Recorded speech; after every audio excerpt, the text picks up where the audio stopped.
JP Morgan has just tokenized the dollar. It improves why gold wins in the end. When the world's biggest bank, JP Morgan, starts issuing its own blockchain token for deposits, that's not a tech experiment. It's a confession that the financial system itself is outdated.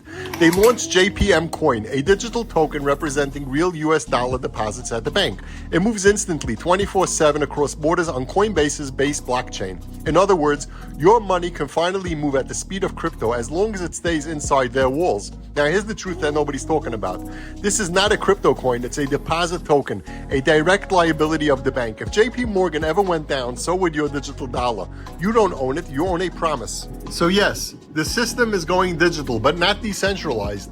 It is going on-chain, but centralized, faster, slicker, and more traceable than ever before. That's not freedom, that's programmable control. They own the ledger, you're just allowed to transact on it. Meanwhile, people like us, the ones who actually hold physical gold and silver, we're holding on to one form of money that does not need permission, it does not need a blockchain, and it doesn't carry counter-risk party. And that's exactly why all companies that have tried to tokenize gold have struggled or failed. Because once you tokenize gold, it's no longer gold, it's a claim for gold. It trades fast, yes, but it loses the very quality that made gold valuable. Final settlement in your hand outside the system.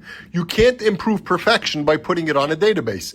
You just create another IOU in a world that's already drowning in IOUs. That's what makes this so ironic. The same banks building these digital rails are the ones holding the physical metal behind the scenes. JP Morgan itself is one of the largest gold custodians in the world.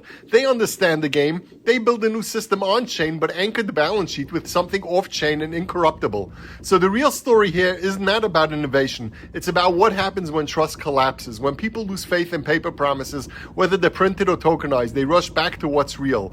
And that's when the metal speaks louder than the code.